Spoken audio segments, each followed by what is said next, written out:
Surat Roma pasalnya yang ke-8, ayatnya yang ke-31 sampai dengan ayatnya yang ke-39.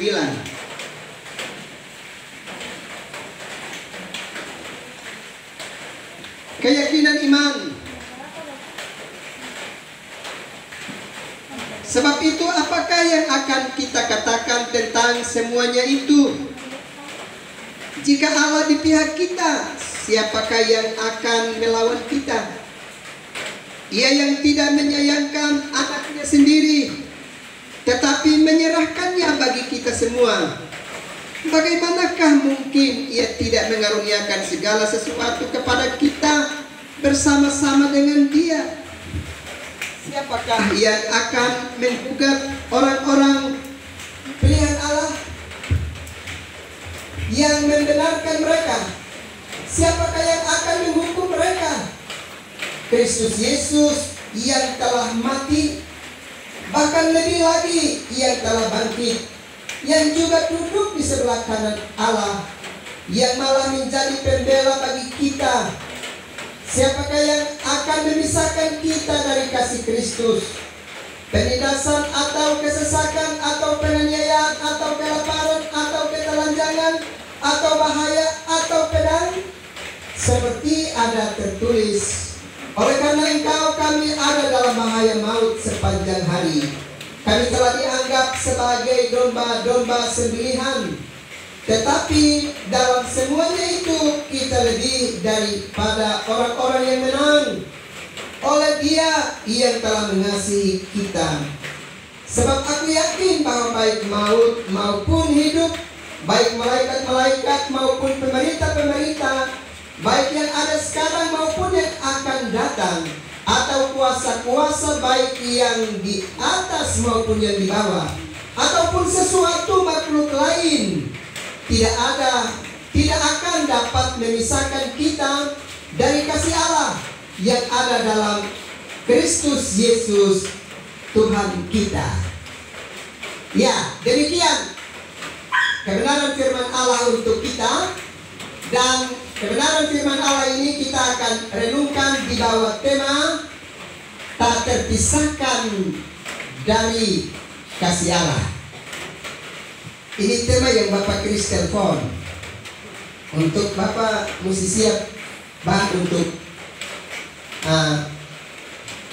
yang mau bicara tentang tak terpisahkan dari kasih Allah. Ini memang tema persekutuan gereja-gereja di Indonesia dengan kami. Jadi memang ini sesungguhnya dia sangat luar biasa untuk kita. Nah, sebelum saya masuk pada bagian ini, saya merasakan sesuatu yang sungguh luar biasa dari kehidupan anak-anak, mantu, cucu dari Oma Bea. Oma Bea ada kok? Ada. Ya, luar biasa. Tadi saya lihat ini gambar di depan, tapi kemudian bukan hanya kita menyaksikan gambar yang mati, tapi ada gambar yang hidup yang berdiri tadi untuk memberikan kesaksian yang luar biasa. Kita beri tepuk tangan dulu. Ya. Ini sangat luar biasa. Ya.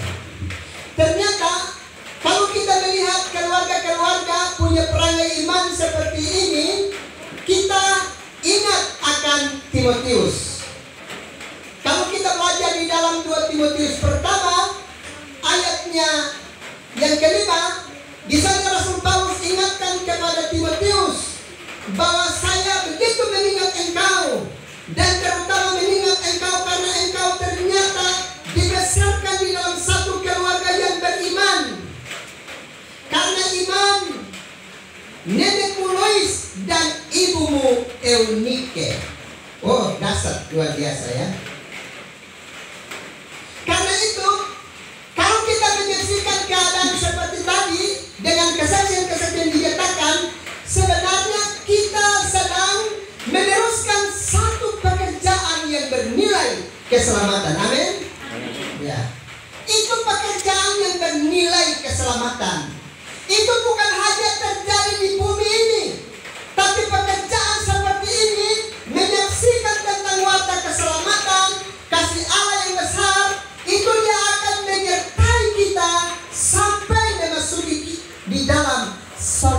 rumah Bapa.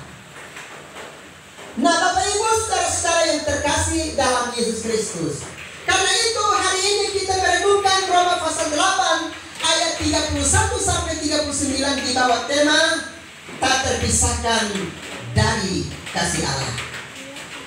Kalau kita ingat ini tema dan kita mau renungkan, sesungguhnya sangat dasar dan luar biasa perhatian Allah itu kepada kita umat manusia, yang kemudian oleh dua gereja besar ini merumuskannya di bawah satu tema tak terpisahkan dari kasih Allah. Ini sebenarnya dimulai dari karya penciptaan Allah. Kalau kita belajar di dalam kitab Kejadian, ternyata kita manusia ini diciptakan oleh Allah menurut rupa dan gambarnya. Dan kemudian Allah berpesan supaya manusia terciptakan menurut rupa dan gambar Allah itu mesti hidup menuruti perintah Allah.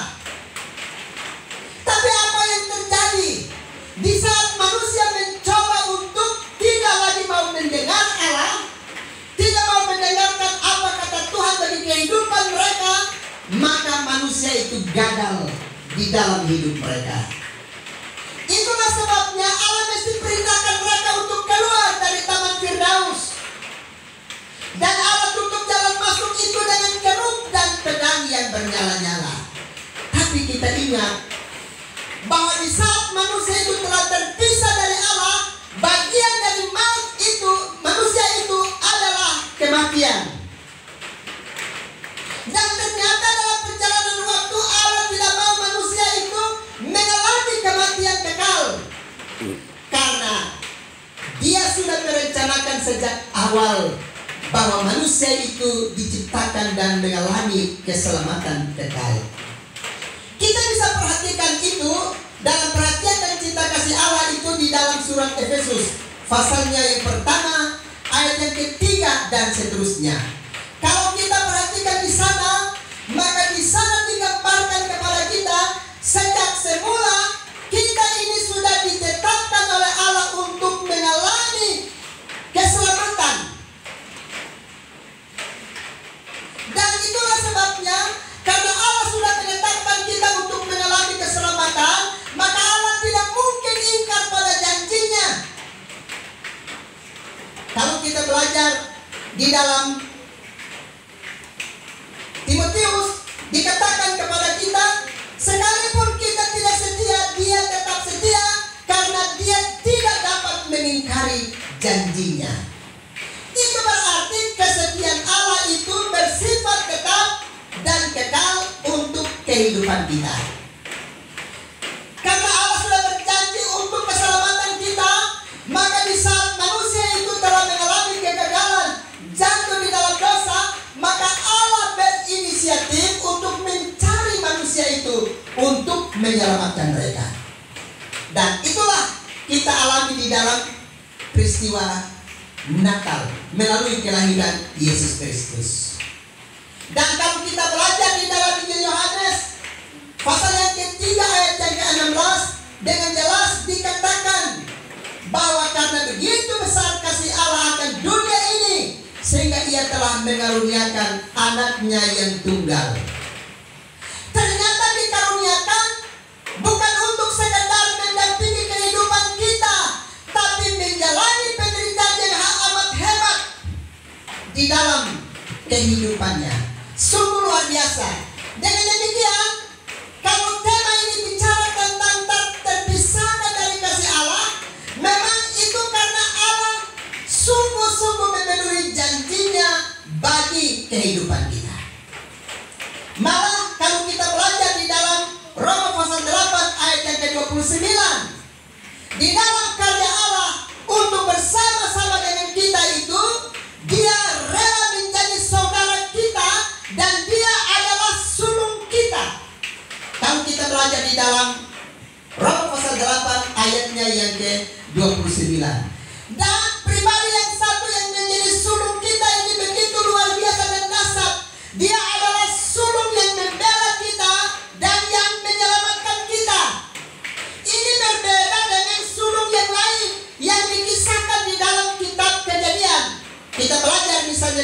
kitab Kejadian pasalnya yang keempat. Cerita tentang dua orang anak laki-laki dari Adam dan Hawa, yaitu Kain dan Habel.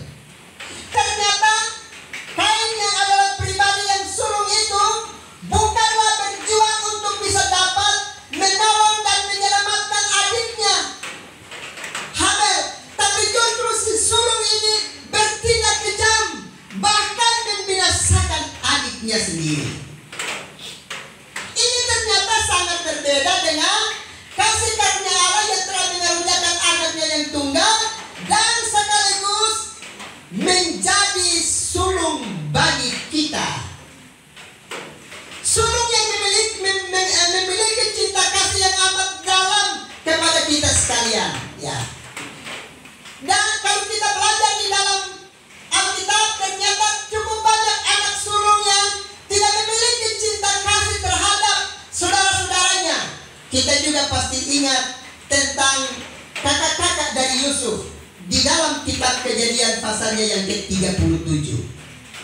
Bayangkan, mereka punya adik bungsu ini, Yusuf ini sudah mengalami perjalanan yang panjang, berkilo-kilometer untuk menjumpai saudara-saudara mereka demi untuk membawa makanan dan memberkati mereka. Tapi apa yang terjadi? Ternyata kakak-kakaknya sebagai yang sulung mengkhianati dia. Bayangkan, kokosan dia buang di dalam sumur. Menyedihkan. Malah waktu itu sebenarnya mereka berencana untuk membunuh dia. Tapi Ruben bilang begini, lebih baik potong jam bunuh, potong angkat dia satu, kasih masuk dia di dalam sumur. Lalu kemudian Yehuda berpikir untuk daripada dia ada di situ, lebih aman kau jual kau, daripada kita sudah dapat apa dari satu anak ini, jual saja supaya bisa dapat doi. Lalu mereka jual dia dengan harga 20 keping perak.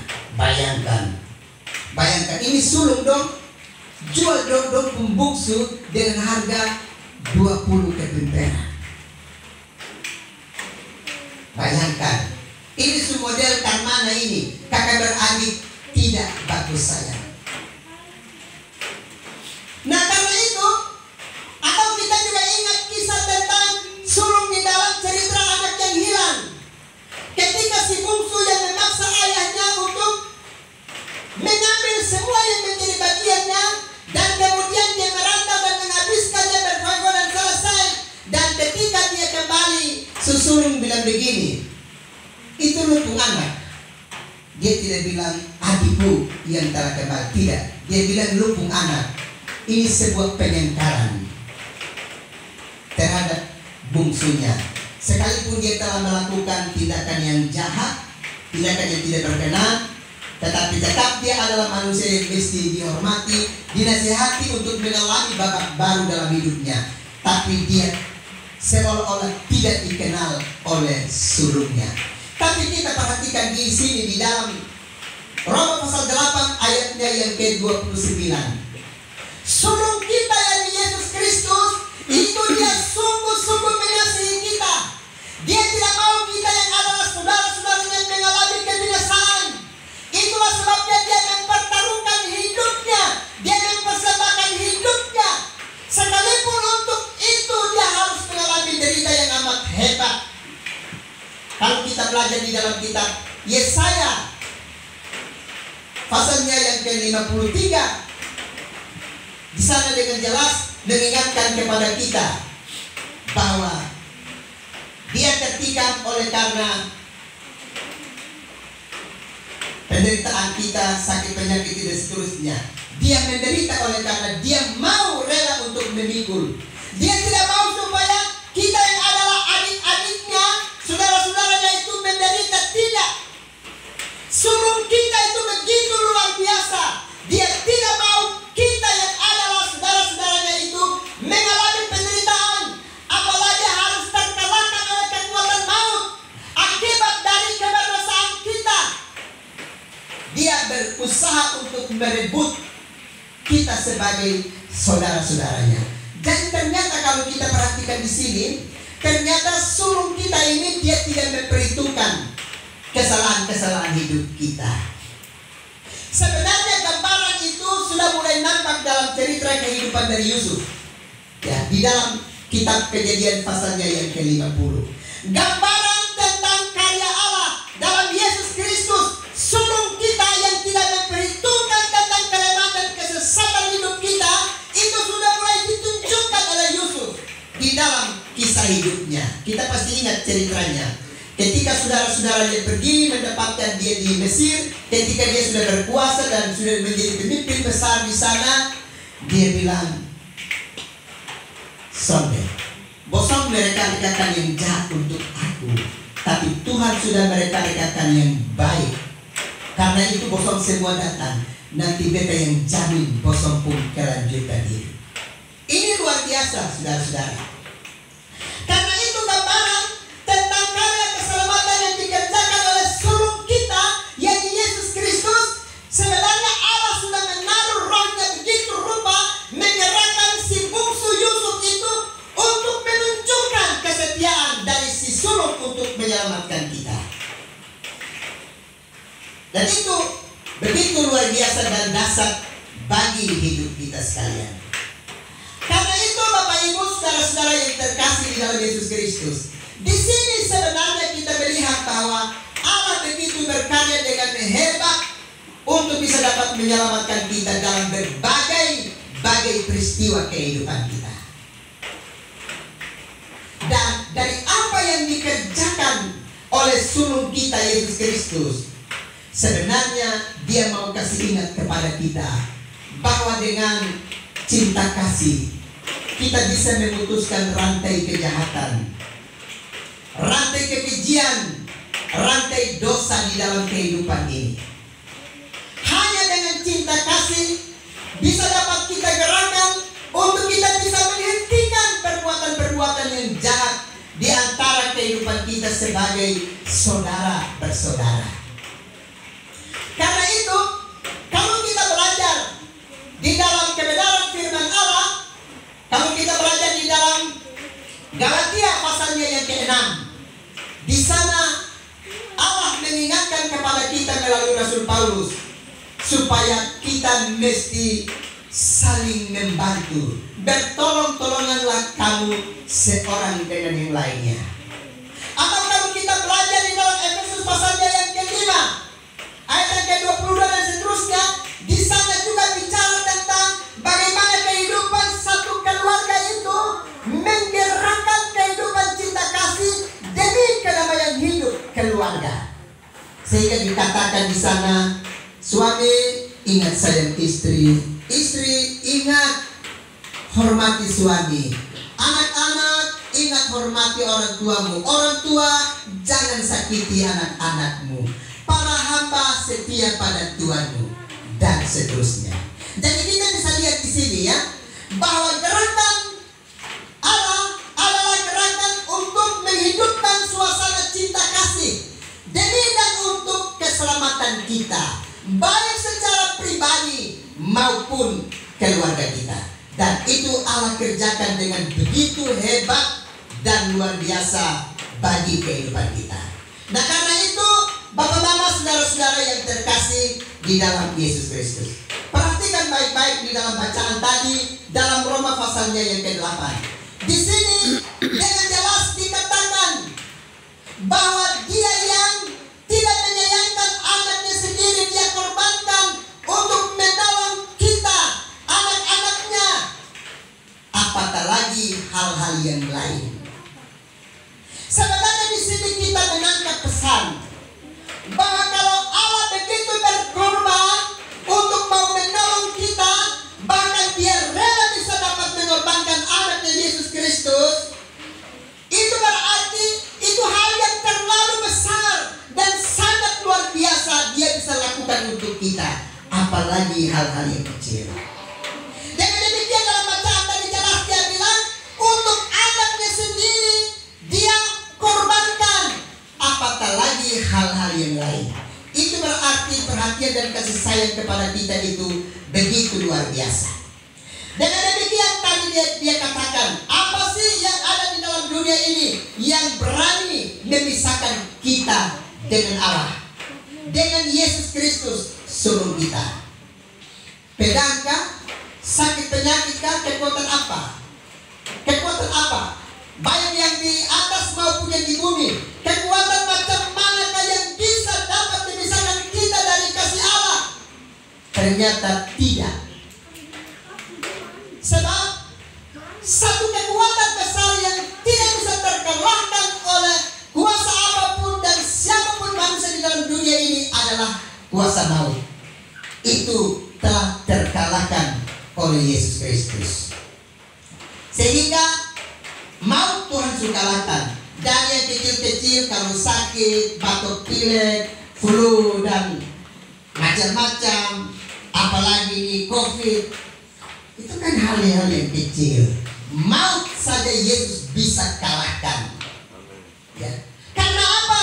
Karena kasihnya, cintanya kepada kita. Dan karena itu pembelaan Tuhan itu begitu jelas, begitu mantap dan tuntas untuk kehidupan kita orang percaya. Persoalan bagi kita adalah apakah kita mau sungguh-sungguh beriman kepada Dia. Ini yang menjadi persoalan bagi kita. Dan apakah kita akan mampu melanjutkan kasih sayang dari Allah ini untuk kita teruskan di dalam keberlanjutan hidup kita sebagai umat percaya di dunia ini. Mulai dari dalam keluarga kita, kepada tetangga kita, di tempat di mana kita bekerja, mampukah kita meneruskan karya Allah yang besar ini? Untuk meneruskannya di dalam kehidupan kita. Dan kita harus ingat bahwa kasih sayang Allah itu penuh bagi kita. Karena itu nanti kalau kita belajar di dalam Injil Yohanes, dengan tegas dikatakan kepada kita bahwa karena Dia sudah begitu mengasihi kita dan mengorbankan nyawanya, kemudian Dia mengambilnya kembali, maka semua kita yang telah Dia selamatkan, tidak ada satu kuasa pun yang akan merebut kita. Karena itu Bapak Mama, saudara-saudara yang terkasih di dalam Yesus Kristus, mari kita ingat dengan baik bahwa kasih sayang Tuhan itu begitu luar biasa dan sungguh-sungguh menyelamatkan kehidupan kita umat Tuhan masa kini. Tugas kita adalah bagaimana kita bisa dapat berserah penuh kepada Tuhan sebagai sulung kita yang telah berkarya untuk keselamatan kita. Dan ingat, sulung kita itu datang untuk Dia selamatkan kita di bumi ini, diampuni dosa kita, lalu kemudian Dia siapkan tempat kita di dalam surga rumah Bapa. Dan karena itu di dalam Wahyu pasal yang ke-14 ayat yang ke-12 menegaskan kepada kita bahwa tugas kita adalah tekun dalam kekudusan hidup, lalu kemudian turutin perintahnya serta beriman kepada Yesus Kristus. Ingat, sulung kita sudah datang dan Dia telah menyelamatkan kita karena kasih-Nya. Dan Dia sudah kembali menyiapkan tempat kita. Dan nanti Dia akan jemput kita memasuki tempatnya di dalam rumah Bapa di sorga. Karena itu percayalah kepada Dia secara sungguh-sungguh dan hidupkan suasana cinta kasih itu mulai dari dalam rumah tangga kita, keluar kepada tetangga kita, dan di tempat di mana kita bekerja, untuk menunjukkan bahwa memang kita adalah imamat yang rajani, bangsa yang kudus dan umat kepunyaan Allah. Karena itu daripada kita mesti terbit perbuatan-perbuatan yang besar dari Allah. Hari ini kita sudah merayakan Paskah, kemenangan, kebangkitan Yesus Kristus. Pesan yang kita peroleh dari peristiwa Paskah adalah kalau kita manusia itu mengalami kematian, kita tidak dibelokkan menuju ke maut. Tidak. Kita mengalami kematian, arah hidup kita diarahkan kepada kehidupan kekal. Itu jelas di dalam Injil Yohanes pasal 5 ayatnya yang ke-24. Kita akan mengalami kematian, Tapi jalan kita bukan menuju ke maut. Kita pun jalan sudah diarahkan oleh Yesus kepada kehidupan kekal. Itulah sebabnya jangan pernah tinggalkan sulung kita yang begitu hebat dan yang mengasihi kita dengan hebat dan penuh untuk kehidupan kita di bumi ini dan juga di dalam kekekalan. Tuhan memberkati kita sekalian. Amin.